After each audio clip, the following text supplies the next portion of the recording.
अब सवाल उठता है कि चर्चा के बिंदु क्या होंगे। देखिए, सबसे बड़ा यहाँ सवाल ये है कि कोई किसी से प्रेम करता है, किसी से कोई शादी करता है, ये बहुत बड़ी बात नहीं है। सबसे बड़ी बात है कि ये स्वीकारोक्ति कि हम 12 वर्षों से रिलेशन में थे।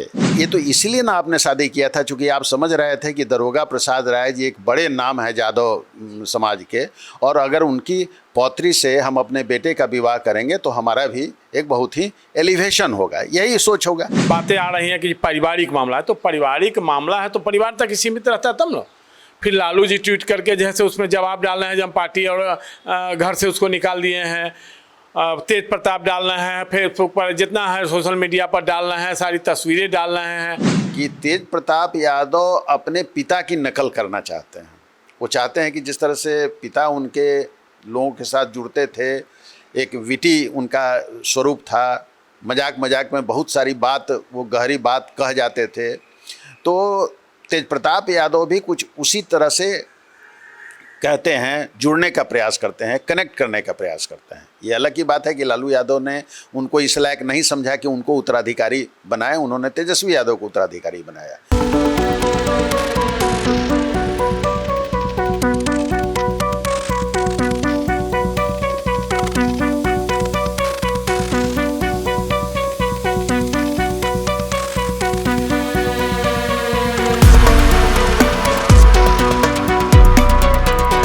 नमस्कार, मैं निशा श्री आप सबका स्वागत करती हूं। आप देख रहे हैं फर्स्ट लुक बिहार, जहां हम देखते हैं खबरें जो जानना है ज़रूरी।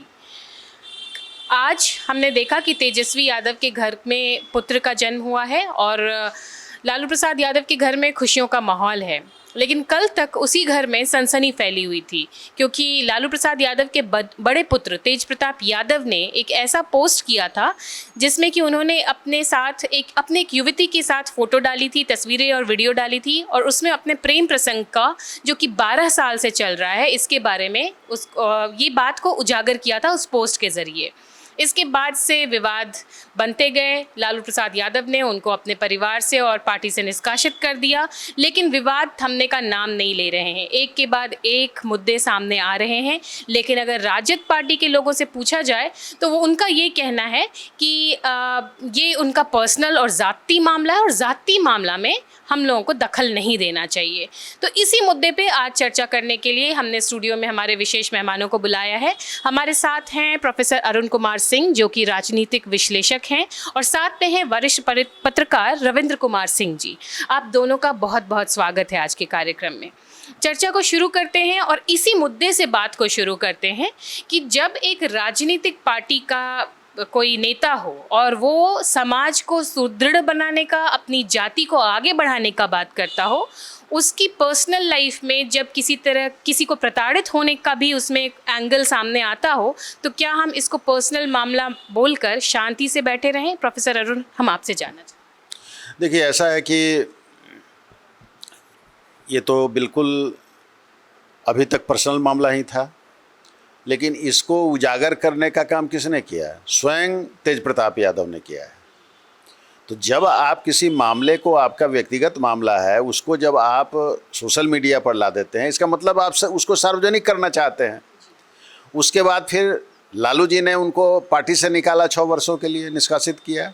उसके बाद उन्होंने परिवार से निकाला, इसको भी सोशल मीडिया पर दिया गया। यानी आप उसको भी चाह रहे थे कि ये सार्वजनिक हो। तो इस तरह की दलील देना कि ये उनका व्यक्तिगत मामला है, ये कहीं से भी सही नहीं है, पहली बात। और दूसरी बात ये है कि जो राजनेता हैं उनसे ये अपेक्षा की जाती है कि वो समाज को आगे ले चलने वाले लोग हैं, समाज उनसे प्रेरणा लेता है, समाज उनसे सीखता है। तो आप किस तरह की सीख दे रहे हैं? अगर आप यहाँ के नौजवानों को, बिहार के यूथ को या देश के यूथ को अगर इस तरह की आप सीख दे रहे हैं, जिसमें एक आप शादीशुदा हैं, आपकी पत्नी है, पत्नी से आपका तलाक चल रहा है, और फिर आपका प्रेम प्रसंग भी चल रहा है, और उस प्रेम प्रसंग में अनेकों ऐसे फ़ोटो आते हैं जिन फ़ोटो को सार्वजनिक रूप से देखा नहीं जाना चाहिए था। तो इस तरह से आप वो जहाँ से भी फ़ोटोग्राफ्स आ रही हों जो सोशल मीडिया पर अभी चल रही है, तो उससे एक जो माहौल है और जो एक जिसको कहा जाता है कि राजनेताओं से प्रेरणा लेके कोई आगे बढ़ेगा, तो निश्चित रूप से उस पर बहुत आघात लगा है। इसलिए चर्चा तो होगी ही। अब सवाल उठता है कि चर्चा के बिंदु क्या होंगे। देखिए, सबसे बड़ा यहाँ सवाल ये है कि कोई किसी से प्रेम करता है, किसी से कोई शादी करता है, ये बहुत बड़ी बात नहीं है।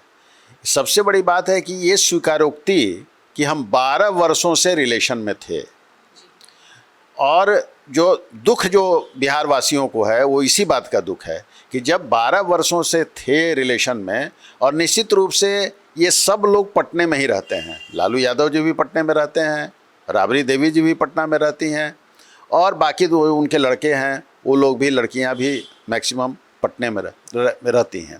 तो ऐसा नहीं है कि पटना में होने वाली घटनाओं की जानकारी नहीं हो। तो अगर 12 वर्षों से रिलेशन था और एक यादव समाज की ही लड़की अनुष्का यादव थी, तो फिर क्यों नहीं लालू यादव जी ने शादी की इजाज़त दी? क्यों इन्होंने दरोगा प्रसाद राय, जिनका इतना सम्मान है बिहार के अंदर, वो यहाँ के मुख्यमंत्री रह चुके हैं, और वो उसी ज़िले से आते हैं जिस ज़िले से लालू यादव जी आते हैं, तो उनके पौत्री के साथ, जो उनके पुत्र हैं चंद्रिका यादव, उनकी वो पुत्री हैं, उनके साथ फिर 2008 में, यानी लगभग 7 वर्ष पहले, 2018 में, यानी 7 वर्ष पहले ये शादी उस तरह से धूमधाम से करने की क्या बात थी? इसका मतलब कि कहीं ना कहीं पिता भी दोषी हैं कि उन्होंने पुत्र के बात को जानते हुए भी कि भाई ये रिलेशन में है, और अब ये बहुत स्पष्ट हो गया कि अनुष्का यादव कोई कहीं वो छद्म नाम नहीं है, बल्कि अब सब कहानी धीरे धीरे आ रही है कि भाई अनुष्का यादव के भाई हैं आकाश यादव, जिनको तेज प्रताप यादव ने यहाँ के युवा विंग का, राजद के युवा विंग का अध्यक्ष भी बनाया था। बाद में जगदानंद सिंह ने उनको हटाया भी, जिसके चलते तेज प्रताप यादव और जगदानंद सिंह जी के बीच में काफ़ी जो है सो ये एक माने बहस मुहावसा भी हुआ था। और तेज प्रताप, कहा जाता है कि तेज प्रताप यादव जी ने बहुत अच्छा व्यवहार जगदानंद सिंह जी के साथ नहीं किया था। तो कहने का मतलब ये है कि एक ये तो इसीलिए ना आपने शादी किया था चूँकि आप समझ रहे थे कि दरोगा प्रसाद राय जी एक बड़े नाम है यादव समाज के, और अगर उनकी पौत्री से हम अपने बेटे का विवाह करेंगे तो हमारा भी एक बहुत ही एलिवेशन होगा, यही सोच होगा। लेकिन आपने एक तरह से आज तो सवाल खड़ा कर रही है, आज ऐश्वर्या राय ये सवाल खड़ा कर रही हैं कि भाई हमारी क्या हम यादव नहीं थे? क्या सामाजिक न्याय की जो दुहाई आज दी जा रही है, क्या उस समय सामाजिक न्याय की बात नहीं थी जिस समय हमको मारपीट कर वहाँ से निकाला गया, जिसके सब प्रत्यक्षदर्शी हैं? और मारपीट भी किसी ने, वो साफ आरोप लगाती हैं कि मारपीट जो है सो उनकी मदर इन लॉ जो हैं राबड़ी देवी जी, जो बिहार की पूर्व मुख्यमंत्री रही हैं, उन्होंने किया हुआ है। तो इससे सबसे ज़्यादा जो तकलीफ़ की बात जो यहाँ पर अभी बिहार के लोगों के बीच में है, वो यह नहीं है कि उनका किसी के साथ प्रेम है या किसी के साथ उनका रिलेशन है, बल्कि ये है कि 12 साल से जब रिलेशन था, तब फिर 2018 में ऐश्वर्या राय के साथ, ऐश्वर्या राय जो इनकी पौत्री हैं दरोगा प्रसाद राय जी की, उनके साथ शादी करवाने की बात क्यों हुई थी? तो यहाँ पर बात है कि जो पार्टी अपने समाज के उत्थान के लिए जानी जाती है, वो अपने ही समाज की 2 बेटियों के साथ इनजस्टिस होने दे रही है और फिर इसे अपना पर्सनल मामला कह रही है। वरिष्ठ पत्रकार रविंद्र कुमार सिंह जी के पास बढ़ते हैं। आपसे भी यही जानना चाहेंगे कि हमेशा समाजवाद के नाम पर खड़े होने वाली पार्टी के घर में इस तरह की घटना हो रही है और उसे अब दबाने का प्रयास हो रहा है, क्या कहें? देखिए, इस सारे सवालों का जवाब अभी ऐश्वर्या राय खुद दे रही हैं। ऐश्वर्या राय लालू परिवार के सामने जो प्रश्न खड़ा की है, उसका जवाब उन्हें देना चाहिए। और इसमें जो लालू जी बचना चाह रहे हैं, लालू राबड़ी जो बचना चाह रहे हैं इससे कि उनको हम पार्टी से अलग कर दिए हैं, घर से अलग कर दिए हैं, तो ऐश्वर्या राय तो पहले ही बता रही है कि राबड़ी जी पहले से ही उनको पाठशाला में पढ़ा करके बताई होंगी कि इस तरह से तुम करना, इस तरह से हम तुमको घर से निकालेंगे, फिर बाद में हम लोग आपस में चुनाव के बाद समझौता कर लेंगे। तो यह सारी बातों को जवाब ऐश्वर्या राय खुद दे रही है। अब लालू जी कहते हैं जो अब हम अब उनको घर से निकाल दिए हैं और बातें आ रही हैं कि पारिवारिक मामला है, तो पारिवारिक मामला है तो परिवार तक ही सीमित रहता है तब ना।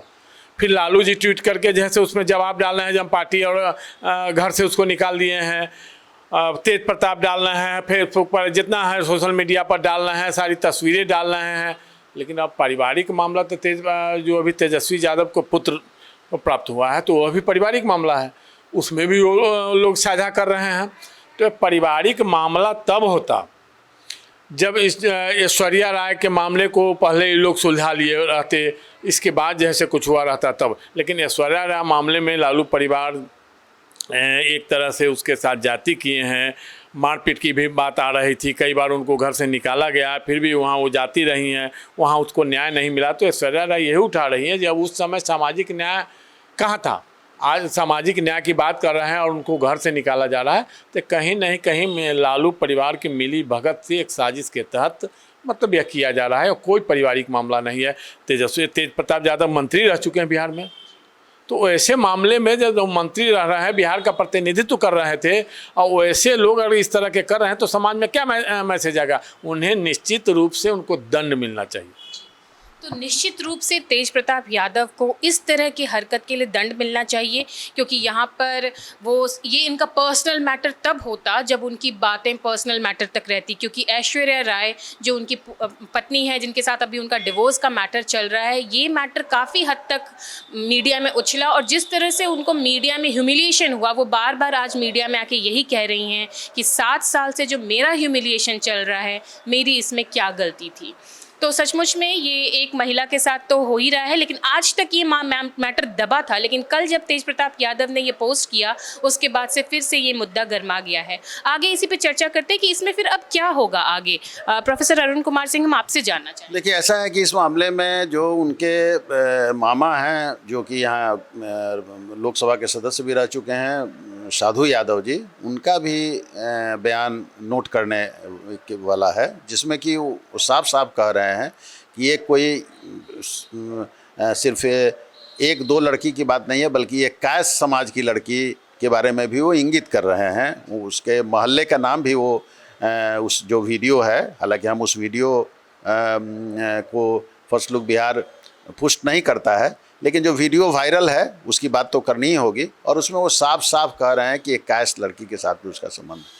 तो अब तो ये जांच का विषय है कि भाई ऐसा तो नहीं है कि तेज प्रताप यादव किसी मानसिक बीमारी, क्योंकि ये भी एक बीमारी है कि आप जो है सो आपका 5-10 लड़कियों के साथ, औरतों के साथ संबंध हो, तो इसका मतलब कि कहीं कहीं मनोरोग में भी इसको लोग कहते हैं। तो ऐसा तो नहीं है कि किसी मनोरोग से ग्रसित है।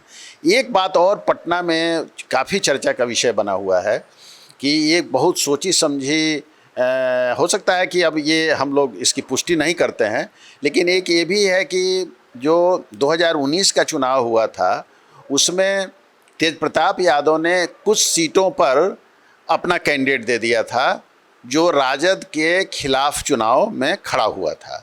उसमें एक जहानाबाद भी सीट था, जिस जहानाबाद सीट को सिर्फ 1800 वोट से जनता दल यू जीत पाई थी और राजद हार गया था वहाँ पर। तो ऐसा कहा जाता है कि लगभग 25-30 कैंडिडेट को वो अपना इस बार राजद से तेज प्रताप यादव खड़ा कराना चाहते थे, और इसके बारे में उन्होंने अपने पिताजी को भी और अपने भाई को भी कह दिया था कि हमको आपको 25-30 सीट देना ही होगी। तो हो सकता है कि अभी तो बिहार में लालू यादव जी के सामने एक ही बस है, पूरा एक ही अथी पर वो चल रहे हैं कि किसी तरह से अपने पुत्र को अपने जीवन काल में मुख्यमंत्री बनते हुए वो देख लें। इसलिए वो कोई चीज़ भी, अभी कोई हर्डल वो बर्दाश्त करने के लिए इसमें तैयार नहीं है और किसी हद तक जाने के लिए तैयार है। तो लोग ये कहता है कि अगर वो राजद में होते तो फिर ये परेशानी का कारण बनता कि जिन 25-30 लोगों को उन्होंने कह दिया है कि तुमको चुनाव लड़ना है, वो चुनाव की तैयारी भी कर रहे हैं, तो अगर वो राजद में होते और उस समय कैंडिडेट दे देते, बहुत कन्फ्यूजन होता है। तो अगर उनको पार्टी से अभी निकाल दिया गया तो अब उसकी कोई बात नहीं चलेगी। अब अगर आप कैंडिडेट भी देते हैं तो आप अलग हैं, आप राजद में हैं नहीं, आप परिवार में भी नहीं हैं, तो आपकी बात को कोई आदमी, अब उसका वैल्यू, जो पहले वैल्यू था आपका, उसका महत्व था, वो महत्व खत्म हो गया। तो एक जो ऐश्वर्या राय जिस तरफ इशारा कर रही हैं, उस पर भी ध्यान देने की ज़रूरत है कि वो कहती हैं कि देखिए ये सब दिखावा हो रहा है। वो फिर राबड़ी जी जाएंगी और आंसू पोंछेंगी और कहेंगे कि सब ठीक हो जाएगा बुआ, कोई बात नहीं है, अभी चुनाव हो जाने दो, चुनाव तक तुम चुपचाप रहो, उसके बाद हम लोग जो है सो आगे बढ़ जाएंगे। तो और इसीलिए आपने देखा होगा कि तेजस्वी यादव ने बड़ा सधा हुआ एक बयान दिया जिसमें कि उन्होंने तेज प्रताप यादव को बड़े भाई के रूप में किया। और अभी एक ट्वीट है जिसमें हम लोग देख रहे हैं कि वो जो आज जो उनको पुत्र रत्न की प्राप्ति हुई है तेजस्वी यादव को, उस पर तेज प्रताप यादव ने बधाई दिया है। तो उसमें भी ये है। तो कहने का मतलब ये है कि ये भी एक बात जो आ रही है, इस बात में भी सच्चाई हो सकती है कि ये सब चुनाव को नज़र में रखते हुए एक बहुत सोची समझी रणनीति के तहत तेज प्रताप यादव को सीन से बाहर किया गया है ताकि चुनाव ठीक ढंग से हो सके और मुख्यमंत्री बनने की जो प्रबल इच्छा है तेजस्वी यादव जी की वो पूरा हो सके। मतलब कि राजनीति का लोभ और मोह ऐसा कि हर कुछ त्यागने को तैयार, हर कुछ मानने को तैयार हैं। लेकिन इसमें एक सवाल यही उठता है कि ऐश्वर्या राय जैसी जो महिला हैं, जो उनकी बहू रही हैं और अब उनके साथ डिवोर्स केस चल रहा है, उस तरह की लड़की जो कि खुद भी किसी मामूली परिवार से नहीं आती हैं, पूर्व मुख्यमंत्री की पोती हैं, जब वो एक विक्टिम की तरह पेश हो सकती हैं तो आम जनता का क्या कहना। तो क्या राजनीति का मोह इतना बड़ा है कि उसके ऊपर हर तरह की राजनीति चल रही है? वरिष्ठ पत्रकार रविंद्र कुमार सिंह जी, आपसे जानना चाहेंगे। देखिए, आप राजनीति की बात किए हैं तो आप एक चीज़ जान लीजिए, जो आज जो एनडीए के लोग जंगल राज की बात कर रहे हैं, उस जंगल राज की जनक साधु यादव माने जाते थे। साधु यादव और सुभाष यादव दोनों लालू राबड़ी परिवार से जुड़े थे, लालू यादव के साला थे। उस समय यह भी बात आती थी कि जो साधु यादव और सुभाष यादव करते हैं वही होता है बिहार में। तो उस समय जो अपराध बढ़ा था उसमें भी उन पर उंगली लोग उठाते थे। लेकिन राजनीति ऐसी चीज़ है कि जब साधु यादव लालू परिवार से अलग हुए, फिर विरोध में बयान देने लगे तो भाजपा से सट गए। बताया अभी जा रहा है कि कुछ दिन पहले साधु यादव के परिवार में एक फंक्शन हुआ था, उस परिवार में भाजपा के दिग्गज नेता गए थे। तो राजनीति ऐसी घटिया चीज़ है जो राजनीति में अपने लाभ के लिए मतलब कोई हद तक लोग जा सकते हैं। तो इस राजनीतिक लाभ के लिए, जैसे ऐश्वर्या राय ने तो साफ साफ कर दिया, ऐश्वर्या राय पढ़ी लिखी लड़की है, एक राजनीतिक परिवार की लड़की है, वह सब कुछ जानती है, एक एक चीज़ उस घर में रख करके देखी होंगी, इसलिए वो बता रही हैं कि राबड़ी जी से सब बता करके सब प्रायोजित कर करके ये सब किया गया होगा ताकि चुनाव किसी ढंग से टल ले और अपने छोटे पुत्र को मुख्यमंत्री बना ले, इस तरह से किया गया होगा। तो आपको ही बताए हैं साधु यादव के बारे में। जो साधु यादव के ऊपर लगातार उठता था सवाल, यह उठता था कि जो भी कुछ हो रहा है उसमें जो एनडीए के लोग जो जंगल राज की बात करते थे उसके जनक माने जाते थे, मतलब साधु यादव।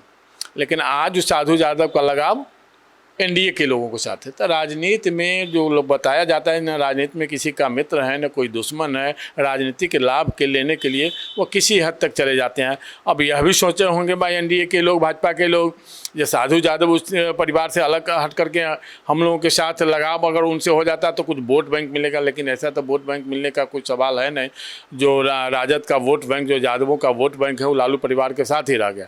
लेकिन फिर भी साधारण लाभ के लिए लोग उधर जुट जाते हैं। तो राजनीति किसी स्तर पर जा सकता है, राजनीति किसी स्तर पर जा सकता है। एक कंक्लूडिंग स्टेटमेंट के लिए वापस चलते हैं प्रोफेसर अरुण कुमार सिंह के पास और ये जानना चाहेंगे कि ये जो पूरा घटनाक्रम है, जैसा कि ऐश्वर्या राय कह रही हैं कि ये पूरा का पूरा जो घटनाक्रम है ये चुनाव पर आधारित है, आप क्या समझते हैं? देखिए, ऐसा है कि हम जो बिहार की जो स्थिति देख रहे हैं एक राजनीतिक विश्लेषक के रूप में, उसमें मेरी स्पष्ट मान्यता है कि जो वोट राजद के साथ है वो इस प्रकरण से टूटने वाला नहीं है। यानी राजद के साथ बिहार में 2 वोट हैं। एक वोट उनके जाति से आता है, जो यादव जाति है, यादव समाज है, उसका वोट है, और दूसरा मुस्लिम वोट है। मुस्लिम वोट आप सब लोग जानते हैं कि वो कोई लालू यादव जी के साथ नहीं है। वो इसलिए है कि बिहार में भाजपा से टक्कर लेने की ताकत या भाजपा को हराने की ताकत राजद में ही है, इसलिए मुसलमान उनके साथ हैं। लेकिन वो हैं तो वो स्थिति बदली नहीं है। इसलिए इस प्रकरण के बावजूद मैं 32% जो वोट करीब करीब है कुछ उसमें कम और ज़्यादा हो सकता है, वो मैं राजद के खाते में जाता हुआ देखता हूँ। उसमें कोई ऐसा मुझको नहीं लगता है कि इस प्रकरण से कोई स्थिति बिगड़ जाएगी। लेकिन हाँ, एक चीज़ ज़रूर है कि जो तेज प्रताप यादव एक और तेजस्वी में एक मूलभूत अंतर ये है कि तेज प्रताप यादव अपने पिता की नकल करना चाहते हैं। वो चाहते हैं कि जिस तरह से पिता उनके लोगों के साथ जुड़ते थे, एक विटी उनका स्वरूप था, मजाक मजाक में बहुत सारी बात, वो गहरी बात कह जाते थे, तो तेज प्रताप यादव भी कुछ उसी तरह से कहते हैं, जुड़ने का प्रयास करते हैं, कनेक्ट करने का प्रयास करते हैं। ये अलग की बात है कि लालू यादव ने उनको इस लायक नहीं समझा कि उनको उत्तराधिकारी बनाए, उन्होंने तेजस्वी यादव को उत्तराधिकारी बनाया। तो एक बात ज़रूर है कि अगर तेज प्रताप यादव चुप होकर बैठ गए तब तो कोई बात नहीं है, लेकिन अगर वो खुल के सामने में आएंगे और खुल के सामने में आके, चूँकि वो परिवार के सदस्य हैं तो बहुत सारी बातें वो जानते हैं, तो वो अगर खुल के आएंगे और उसमें जो कमजोरियां हैं परिवार की, वो उसको अगर उजागर करेंगे तो निश्चित रूप से इस पर कुछ नुकसान राजद को हो सकता है, ऐसा मुझे महसूस होता है। लेकिन जब इस तरह के परिवार में जब इस तरह की घटनाएं घटती हैं तो जनरली एकदम से कोई आदमी झंडा लेकर विरोध में नहीं खड़ा हो पाता है। इसलिए हमको ऐसा नहीं लगता है कि तेज प्रताप यादव परिवार के खिलाफ जाएंगे, और ख़ास करके वैसी परिस्थिति में अगर परिवार में कुछ तय होकर ऐसा किया गया होगा तब तो और भी नहीं होगा, क्योंकि ये तेज प्रताप यादव को मालूम होगा कि साहब ये चुनाव के लिए ये सब किया गया है, तो ये स्मूथली चुनाव निकल जाए, तो इसलिए हमको चुप रहने में ही भला है। तो ये तो आगे आने वाला समय बताएगा। लेकिन सारे प्रकरण में मैं एक बार फिर से ये कहना चाहता हूँ कि हम लोगों को जो बिहार के लोगों को जो तकलीफ़ हुई है, हम लोगों को जो तकलीफ़ हुई है, उसमें वो प्रकरण जिसमें अनुष्का यादव के साथ उनका संबंध है या किसी कायस्थ लड़की के साथ संबंध है, वो हम लोगों के लिए इशू नहीं है। हम लोगों का इशू ये है कि जब 12 वर्षों से वो रिलेशन में थे, तो फिर 7 वर्ष पहले 2018 में एक संभ्रांत यादव परिवार की लड़की, जो मिरांडा हाउस से पढ़ी हुई लड़की है, जो बहुत माने एक समाज के लिए बहुत कुछ दे सकती थी, आज वो जार जार आंसू रोती है, तो उसका जवाब कौन देगा? ये जवाब कौन देगा? ये बिहार की जनता जानना चाहती है, ये हम लोग जानना चाहते हैं। और हम लोग इसीलिए उस लड़की के, वो जो लड़की है उसके साथ हम लोग हो जाते हैं कि भाई उसकी क्या गलती थी। वो तो बहुत सपना देखी होगी, वो बहुत बड़ी बड़ी सपना देखी होगी, बड़े परिवार की लड़की थी, उसकी क्या गलती थी कि आपने 2018 में ये जानते हुए भी कि तेज प्रताप यादव दूसरे के साथ रिलेशन में हैं, आपने उसकी जबरन शादी करा दी। तो ये तमाम बातें आ रही हैं और सबका जो पब्लिक सिंपैथी है वो अनुष्का ऐश्वर्या राय, जो उनकी तेज प्रताप यादव की पत्नी है, जिनके साथ बाकायदा उनकी शादी हुई थी 2018 में, उनके साथ जा रही है। और मुद्दा यही उठ रहा है कि आपका पर्सनल मैटर तब होता जब यहाँ पे यादव समाज की, बिहार की एक पढ़ी लिखी लड़की इन्वॉल्व नहीं होती। वो एक संभ्रांत परिवार से हैं, लेकिन अगर वो साधारण परिवार से भी होती तो जो, जैसा कि अभी प्रोफेसर ने बताया कि वो जब अपने पिता की नकल करना चाहते हैं, तो लोग जानते हैं कि तेज प्रताप जो हैं, उनको ये समझना चाहिए कि विट में और डम्बनेस में फ़र्क होता है। मैं ये नहीं कहूँगी कि कौन विटी है, कौन डम्ब है इसमें, लेकिन वो जो दर्शक हैं वो अपने आप इसको अंदाज़ा लगा सकते हैं। और साथ ही साथ उनके पिता की, उनकी माता के साथ कितने गहरे संबंध रहे, क्या ट्रस्ट इश्यूज़ रहा लालू प्रसाद यादव का राबड़ी देवी के साथ, ये भी पूरी दुनिया के सामने है, इससे भी हम अनभिज्ञ नहीं हैं। बहरहाल जो कुछ भी हो, भले इसको पर्सनल मैटर कह करके दबाया जा रहा हो, लेकिन इसमें एक लड़की ऐश्वर्या राय, उसको पब्लिक सिंपैथी मिल रही है, और ये कहीं ना कहीं आने वाले चुनाव में राजद के लिए मुझे नहीं लगता कि ये बहुत ज़्यादा लाभकारी होगा। अभी हमने ये जो चर्चा की, इसमें यही बात सामने आई है कि राजद को अभी ऐसा स्टेप लेना चाहिए कि ऐश्वर्या राय जो काफ़ी दुखी हैं, एटलीस्ट उनको जो है वो उनको शांति मिल सके, उनको ये उनके साथ जस्टिफिकेशन हो सके। तो हमारे जो दोनों गेस्ट जिन्होंने अपने अपने पॉइंट ऑफ व्यू को शेयर किया हमारे दर्शकों के सामने, उनको हम बहुत बहुत धन्यवाद देना चाहेंगे। और इसी के साथ अब दीजिए इजाज़त, आप बने रहिए और इस इशू पर हम और भी चर्चा लाते रहेंगे आपके सामने। आप देख रहे थे फर्स्ट लुक बिहार।